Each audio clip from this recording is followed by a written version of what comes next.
Cuando pensamos en pagar impuestos, lo relacionamos con ingresos, propiedades, consumo, pero lo que está ocurriendo en algunos países va más allá. Se está empezando a debatir si es legítimo cobrarle impuestos a una persona simplemente por tener un pasaporte.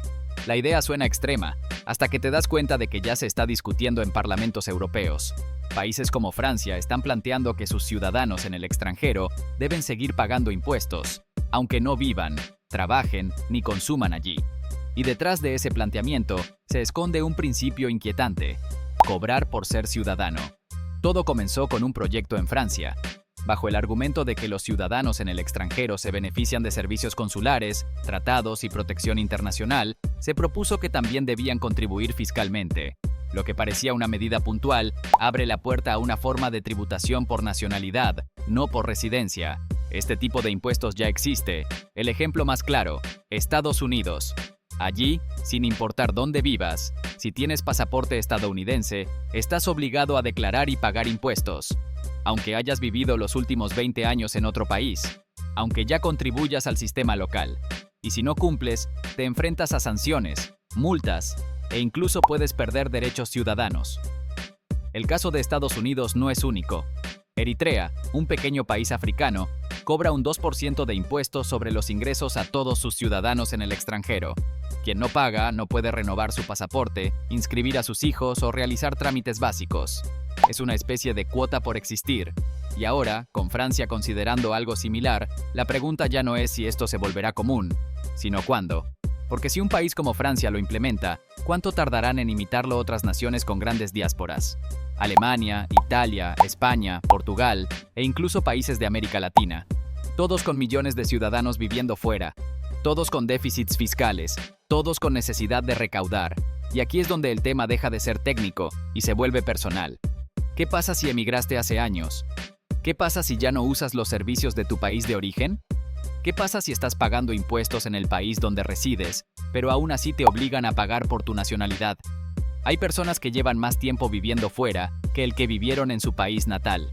Trabajan, estudian, crían a sus hijos, pagan impuestos, se integran, pero su país de origen sigue viéndolos como una fuente potencial de ingresos. Eso ha llevado a que miles de personas, especialmente estadounidenses, tomen una decisión dolorosa: renunciar a su ciudadanía. No por odio a su país, no por traición, sino porque no pueden sostener la carga burocrática, financiera y psicológica de mantener ese vínculo. Y la renuncia a la nacionalidad no es gratuita. Implica trámites complejos, pagos de cientos o miles de dólares y una herida emocional, porque nadie quiere renunciar a sus raíces. Pero llega un punto en el que la nacionalidad se vuelve una carga, no una pertenencia. Y ese momento es más común de lo que parece.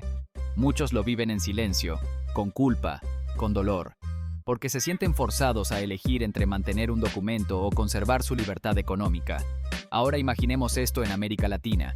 Millones de personas han emigrado buscando un futuro mejor. Envían remesas, sostienen familias, apoyan a sus países desde lejos. Y ahora, ¿también les van a cobrar por no haber renunciado a su pasaporte? Pensemos en una persona que emigró hace 10 años. Hoy tiene familia en otro país, trabaja, paga impuestos y hace todo legalmente. ¿Es justo que también tenga que pagarle a un Estado que ya no lo representa? ¿Es ético exigirle contribución a quien no consume nada, no recibe nada, no pide nada? Y si no paga, ¿le quitan el pasaporte? ¿Le bloquean trámites? ¿Le impiden regresar? Todo esto lleva a un dilema existencial. ¿Qué significa ser ciudadano? ¿Es una relación de derechos y deberes? ¿O es simplemente un mecanismo de control? Cuando un pasaporte se convierte en un símbolo de deuda y no de identidad, algo se rompe. Se rompe la confianza. Se rompe el sentido de pertenencia. Se rompe el vínculo con la tierra que te vio nacer. Y si tú también pensabas que un pasaporte era solo un documento, prepárate, porque el mundo está cambiando, y lo que antes era un derecho, hoy puede convertirse en un lujo que muchos ya no pueden pagar. Suscríbete a No Te Imaginas Qué, si quieres seguir descubriendo estas verdades que no verás en televisión, porque entender lo que pasa es el primer paso para no aceptarlo en silencio. Este modelo de impuestos por nacionalidad abre una puerta peligrosa. Primero será un pequeño porcentaje, luego se exigirá más información, después sanciones. Y pronto, la única forma de escapar será renunciar a quien eres legalmente. ¿Hasta qué punto vamos a permitir que se cobre por existir? La argumentación que lo justifica suele ser esta: los ciudadanos en el extranjero se benefician de embajadas, consulados, tratados internacionales. Pero en la práctica, ¿cuántas veces has usado uno de esos servicios? En muchos casos, la protección consular es limitada, lenta, burocrática. Y cuando la necesitas de verdad, descubres que estás solo. Entonces, ¿realmente estás recibiendo algo a cambio de ese impuesto? ¿O simplemente eres un número más en la base tributaria?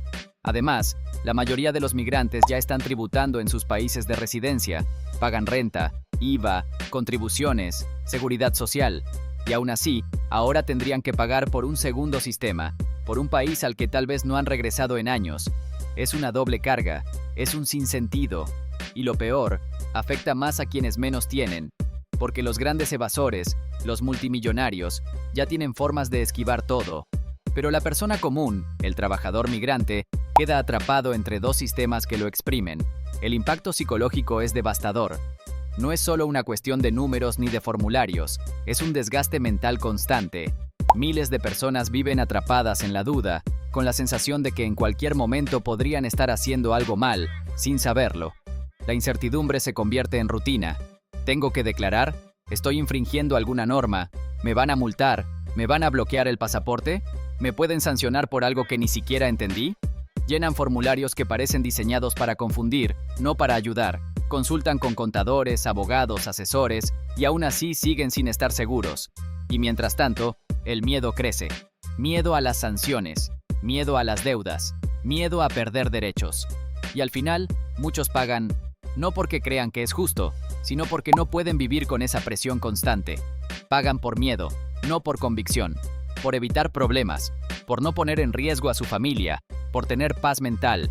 Y así, la ciudadanía, que debería ser un símbolo de pertenencia y orgullo, termina convertida en una carga invisible, una mochila que pesa todos los días, aunque nadie más la vea, una sombra que acompaña incluso a quienes ya creían haber encontrado un nuevo hogar. Pero aún hay algo más preocupante. Este tipo de políticas transforman el vínculo entre el Estado y el ciudadano.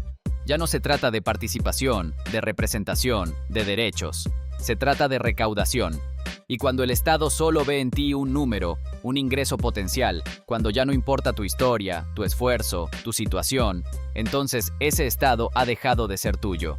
Si esto se normaliza, el futuro será distinto. Tener varias nacionalidades ya no será una ventaja, sino una carga. Los estados competirán por cobrar, no por proteger, y quienes no puedan pagar, quedarán en el limbo, sin país, sin papeles, sin derechos. En ese escenario, la renuncia a la nacionalidad ya no será una elección, será una necesidad. Y miles de personas tendrán que hacer algo que nunca imaginaron: romper legalmente con su lugar de origen. No por odio, no por rebeldía, sino porque el sistema ya no les permite otra salida. El verdadero problema no está en el impuesto en sí, ni siquiera en la cantidad que se cobre.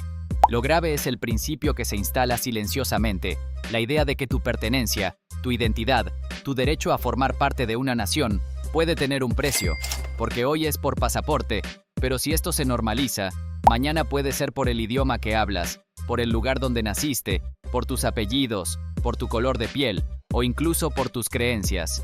Y cuando una sociedad comienza a medir la legitimidad de sus ciudadanos por lo que pueden aportar económicamente, entonces ya no estamos hablando de un Estado, estamos hablando de una empresa, una donde los derechos se convierten en suscripciones premium, donde quien no puede pagar queda fuera del sistema, y donde lo que antes era inalienable se vuelve negociable. En ese escenario, la ciudadanía deja de ser un vínculo colectivo y se convierte en un privilegio exclusivo, reservado para quienes pueden pagar su lugar. Y eso no solo rompe el contrato social, rompe la esencia de lo que significa ser parte de algo. Esto fue No te imaginas qué. Si quieres seguir descubriendo las verdades que no todos se atreven a mostrar, suscríbete ahora y activa la campana. Cada semana revelamos lo que otros prefieren callar, y lo que viene es aún más confidencial.